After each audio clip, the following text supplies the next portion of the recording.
Donald Trump को गोलियों से मारने की कोशिश हुई है। अमेरिका के प्रेसिडेंशियल कैंडिडेट एक रैली में थे जहां उन पर एक असॉल्ट राइफल से गोलियां बरसाई गई।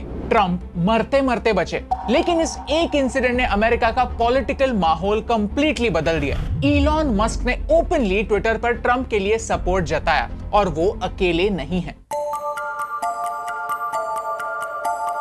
इस साल अमेरिका में इलेक्शंस होने वाले हैं और कैंपेनिंग बड़ी तेजी से हो रही है। इस असैसिनेशन अटेम्प्ट में ट्रंप बच तो गए, लेकिन इसकी सच्चाई क्या है? क्या ये एक्चुअली में एक असैसिनेशन अटेम्प्ट था या एक पॉलिटिकल स्टंट? चलिए समझते हैं। सबसे पहले समझते हैं कि हुआ क्या। चलिए मैप्स में देखकर समझते हैं कि क्या हुआ, कैसे हुआ और कहां हुआ। ट्रंप की रैली पेंसिल्वेनिया के बटलर नाम की एक जगह पर हो रही थी। ये वेन्यू कुछ ऐसा दिखता है। ट्रंप यहां खड़े थे और अपनी स्पीच दे रहे थे। उनके पीछे और आगे भी ऑडियंस थी और ट्रंप पर गोली यहां से चली। स्टेज के राइट साइड से कुछ 400 फीट की दूरी पर ये जो रूफटॉप्स हैं वहां से ट्रंप पर गोली किसने चलाई? क्या ये कोई टेररिस्ट था? FBI ने आइडेंटिफाई किया है कि गनमैन 20 साल का थॉमस मैथ्यू क्रुक्स नाम का एक शख्स था। FBI का मानना है कि वो अकेले काम कर रहा था और उसका किसी भी टेरर आउटफिट से कोई भी लिंक नहीं पाया गया है। इस अटैक के लिए AR style semi automatic rifle का इस्तेमाल हुआ था। न्यूयॉर्क टाइम्स कहता है कि रैली 6:05 पर शुरू हुई। 6:11 पर ऑडियंस में से कुछ लोगों ने उस गनमैन को रूफटॉप पर स्पॉट भी किया था और चिल्लाना स्टार्ट किया, He has got a gun। कुछ समय बाद गोलियां चली। एकदम लास्ट मिनट ट्रंप ने अपना सिर थोड़ा सा टिल्ट किया, जिसकी वजह से उनके राइट कान को गोली छूकर निकल गई और सिर्फ एक गोली नहीं चली, 5 राउंड्स के लिए शूटिंग होती रही। इसमें रैली में आए हुए 2 लोग घायल हुए और एक इंसान की जान भी गई। इसमें इंटरेस्टिंग बात क्या है पता? जिस दिन ट्रंप पर यह अटैक हुआ उसी दिन कुछ ही समय पहले जो बाइडेन ने ऐसे असॉल्ट वेपन्स के बारे में ट्वीट भी किया था। उनके डेंजर्स के बारे में लोगों को वार्न करने की कोशिश की थी। ये टाइमिंग काफी सस्पिशियस लगता है। वैसे ही टकर कार्लसन नाम का एक जर्नलिस्ट है, उसने ये प्रेडिक्शन भी किया था। So if you begin with criticism, then you go to protest, then you go to impeachment, now you go to indictment, and none of them work. What's next? I mean, graph it out, man. We're speeding toward assassination, obviously. पिछले साल जब उन्होंने ये predict किया था तो उस theory को बेसलेस कहा गया था, लेकिन अब ये थियोरी इतनी बेसलेस लगती नहीं। और एक इंटरेस्टिंग बात यह है कि पीछे ये जो स्ट्रक्चर्स आप देख रहे हैं, यहाँ काउंटर स्नाइपर्स तैनात थे, जिन्हें आप इस वीडियो में स्पॉट भी कर सकते हैं। इन काउंटर स्नाइपर्स का काम ही ये होता है कि अगर उन्हें कोई थ्रेट दिखे तो सीधा उसे शूट करना है। लेकिन इंटरेस्टिंग बात यह है कि ट्रंप के किस्से में ये स्नाइपर सही डायरेक्शन में देख तो रहे थे, फिर भी उसने अटैकर को पहले स्पॉट नहीं किया। ट्रंप को शूट करने के बाद उस अटैकर पर गोली चलाई और उसे मार दिया गया। जैसे ही गनमैन को मार दिया गया, ट्रंप को सिक्योरिटी वहां से ले जाने लगी, जहां ट्रंप ने ये आइकॉनिक जेस्चर किया, look I stay in India. मुझे पता है कि ट्रंप हो या बाइडेन, उससे मुझे क्या ही फर्क पड़ता है। तो एज एन इंडियन मुझे ना ही बाइडेन से लगाव है और ना ही ट्रंप से। लेकिन एज एन ऑब्जर्वर ये देखकर हैरानी होती है कि इतना सीरियस सिक्योरिटी ब्रीच होने के बाद खुद को गोली लगने के सेकंड्स बाद कोई ऐसे खड़ा कैसे हो सकता है। अब तक किसी को भी ये पता नहीं था कि क्या वो गनमैन अकेला काम कर रहा है या फिर उसका कोई साथी भी है। उस गनमैन को मारने के बाद भी कोई दूसरा ट्रंप पर अटैक कर सकता था। इसमें ट्रंप की जान भी जा सकती थी, लेकिन फिर भी वो ऐसे खड़े रहे और उन्होंने ऑडियंस को कहा, फाइट फाइट फाइट। ये एक आइकॉनिक फोटो होने वाला है और इसका अमेरिका के इलेक्शंस पर इंपैक्ट होगा जरूर। ये एक फैक्ट है। फिर आपको ट्रंप अच्छा लगे या ना लगे, इस इंसिडेंट्स के बाद ये सवाल मन में आता है कि क्या ये एक्चुअली एक असैसिनेशन अटेम्प्ट था या एक पॉलिटिकल स्टंट। मुझे नहीं लगता कि कोई भी पॉलिटिकल लीडर खुद पर ही अटैक करवा के सिर्फ इलेक्शन जीतने के लिए इतनी बड़ी रिस्क लेगा, क्योंकि निशाना उसकी छाती पर नहीं था जहां पर कोई बुलेट प्रूफ वेस्ट पहना जा सकता है। अटैक सीधा उसके सर पर हुआ था, यानी अगर ट्रंप थोड़ा सा हेड टिल्ट नहीं करता तो उसका भेजा उड़ जाता। लेकिन इस फेल्ड असैसिनेशन अटेम्प्ट के बाद डोनाल्ड ट्रंप की इस फोटो पर लोग क्या कहते हैं, देखिए।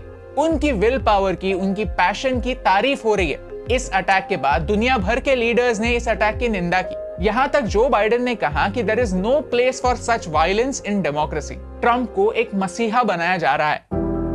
अमेरिका में प्रेसिडेंट को असैसिनेट करने का सिलसिला बहुत ही लंबा चला आया है। चलिए थोड़ी सी हिस्ट्री जानते हैं। 14 अप्रैल 1865 को एब्राहम लिंकन, 2 जुलाई 1881 को जेम्स गॉफिल्ड, 6 सितंबर 1901 को विलियम मैकिनली, 22 नवंबर 1963 को जॉन एफ कैनेडी। ऐसे कई प्रेसिडेंट्स को जान से मारा गया है। इसी तरह Franklin Roosevelt, Harry Truman, Gerald Ford, Ronald Reagan, George Bush जैसे प्रेसिडेंट्स पर जानलेवा अटैक्स भी हुए हैं, लेकिन ये अटैक्स फेल हो गए। अमेरिका की हिस्ट्री में प्रेसिडेंट्स और प्रेसिडेंट इलेक्ट्स को मिलाकर ऐसे 15 अटैक्स हुए हैं। इसी बेसिस पर कैंपेनिंग के समय सिक्योरिटी बहुत ही टाइट होती है। तो यहाँ पर सिक्योरिटी फेलियर कहाँ हुआ? यहाँ कई सारे सिक्योरिटी ब्रीचेस हुए थे। सबसे बड़ा प्रॉब्लम है हाई ग्राउंड कंट्रोल। ऐसे बड़े बड़े इवेंट्स जब भी होते हैं तो हाई ग्राउंड या फिर कोई भी टॉल बिल्डिंग या स्ट्रक्चर सिक्योर किया जाता है जहां सिक्योरिटी होती है और किसी को भी यहां जाने नहीं दिया जाता, क्योंकि हाई ग्राउंड से एक क्लियर व्यू दिखता है और यहां से अटैक किया जा सकता है। लेकिन गनमैन अपने वेपन के साथ इस व्हाइट रूफटॉप पर पहुंच पाया। सेकंड सिक्योरिटी फेलियर था चेकिंग। ऐसे इवेंट्स में अटेंड करने वाले लोग गन्स कैरी नहीं कर सकते। मैग्नेटोमीटर्स यानी वही मशीन जो आप एयरपोर्ट्स पे वगैरह देखते हैं, वैसे मशीन से चेकिंग होती है। लेकिन फिर भी इन सारे सिक्योरिटी प्रोटोकॉल्स को अवॉइड करके गनमैन अपनी पोजीशन ले पाया। थर्डली, इवेंट के बाद सीक्रेट सर्विस जो ट्रंप के सिक्योरिटी के लिए जिम्मेदार थी, उनका कोई भी रिप्रेजेंटेटिव प्रेस ब्रीफिंग में नहीं आया। यानी लगता है कि कोई ना कोई बात छुपाने की कोशिश हो रही है। ऑफिशियल्स कहते हैं कि गनमैन की पोजीशन उनके सिक्योरिटी पेरिमीटर के बाहर थी और इसीलिए वो एरिया चेक नहीं हुआ। बट क्या ये एक्सक्यूज वैलिड है? FBI इस बात का इन्वेस्टिगेशन शुरू कर रहा है जिनमें इन सारी बातों की जांच भी होगी। थॉरो इन्वेस्टिगेशन में ये भी चेक होगा कि क्या इसमें किसी इनसाइडर का हाथ था। अब ये एक वाइल्ड थियरी है, लेकिन इस वीडियो को देखिए। यहाँ शूटिंग होने पर सब लोग शॉक हो जाते हैं, लेकिन एक औरत बिल्कुल शॉक नहीं होती। वो सीधे अपना फोन निकालकर रिकॉर्ड करने लगती है, मानो कि उसे पता ही था कि क्या होने वाला है और वो रेडी ही बैठी थी। लेकिन इन सारी बातों में एक इंपॉर्टेंट बात मिसिंग है और वो है शूटर का मोटिव। इस गनमैन का मोटिव क्या था? Well, long answer short, FBI कहता है कि इन्वेस्टिगेशन जारी है और चांसेस आर इन्वेस्टिगेशन कंप्लीट होने पर भी उसका असली मोटिव सामने ना आए। FBI शायद इस बात को सीक्रेट ही रखेगा या फिर असली सच अल्टीमेटली हमसे छुपाएगा। लेकिन कुछ अंदाजा लगाया जा सकता है उसके टी शर्ट से। थॉमस क्रुक्स डेमोलिशन रैंच नाम के एक यूट्यूब चैनल का टी शर्ट पहने हुए था। ये चैनल पर्टिकुलरली गन्स को रिव्यू करता है, जिनमें कई सारे असॉल्ट राइफल्स भी होते हैं। गन लॉज अमेरिका में काफी कंट्रोवर्शियल टॉपिक है। अमेरिका के 1/3 लोगों के पास गन होती है। 2018 का डेटा कहता है कि अमेरिका में 390 मिलियन गन्स है। लेट मी रिमाइंड यू कि 2018 में अमेरिका का पॉपुलेशन कुछ 300 मिलियन था। यानी अमेरिका में इंसानों से ज्यादा बंदूकें हैं। इनफैक्ट उनके कॉन्स्टिट्यूशन के सेकंड अमेंडमेंट में उनके सिटीजन्स को राइट टू बेयर आर्म्स यानी गन्स रखने का हक दिया हुआ है। इसी वजह से 2021 में अमेरिका में 48,000 से ज्यादा लोग गन रिलेटेड इंजरी से मरे थे। 2023 के एक साल में अमेरिका में 630 मास शूटिंग्स हुई, यानी ऑन एन एवरेज हर दिन 2 मास शूटिंग्स होती हैं। पिछले कुछ सालों का डेटा देखें तो कंसिस्टेंटली 4 सालों से 600 से ज्यादा मास शूटिंग्स हुई हैं। ये नंबर एक डेवलप्ड देश के लिए काफी कंसर्निंग है। इसी बेसिस पर जो बाइडेन ने पिछले साल यूनिवर्सल बैकग्राउंड चेक्स प्रपोज किए। अगर आपको अमेरिका में गन खरीदनी है तो आप एक लाइसेंस्ड फायरआर्म सेलर के पास गए तो आपका बैकग्राउंड चेक होता है। लेकिन अलग अलग स्टेट्स के लॉज अलग अलग हैं। आपकी मेंटल हेल्थ हिस्ट्री क्या है, आपकी क्रिमिनल हिस्ट्री क्या है, ये बातें चेक होती हैं। लेकिन अमेरिका में लाइसेंस्ड फायरआर्म सेलर्स भी है और अनलाइसेंस्ड फायरआर्म सेलर्स भी। राइट नाउ यूएसए में 80,000 लाइसेंस्ड फायरआर्म सेलर्स हैं। अगर आप उनसे गन लेते हैं तो आपका बैकग्राउंड चेक होगा। लेकिन ATF के डायरेक्टर कहते हैं कि कई फायरआर्म्स डीलर्स रजिस्टर करते ही नहीं। अब जिस गन से ट्रंप पर अटैक हुआ, वैसे ही एक गन को 2019 में हैरिस नाम के एक 19 साल के लड़के ने खरीदने की कोशिश की थी। एक लाइसेंस्ड फायरआर्म सेलर ने बैकग्राउंड चेक करने के बाद उसे ये गन देने से इनकार कर दिया था। हैरिस ने यही गन एक अनलाइसेंस्ड वेंडर से खरीदी और फिर एक स्कूल में फायरिंग की, जिसमें 2 लोगों की जान भी गई। गन वायलेंस अमेरिका में एक बड़ा प्रॉब्लम है। जब इस 20 साल के गनमैन ने पर्टिकुलरली अटैक के समय गन्स की बात करने वाले यूट्यूब चैनल का टी शर्ट पहना तो I feel he wanted to send a message. ये मैसेज क्या हो सकता है?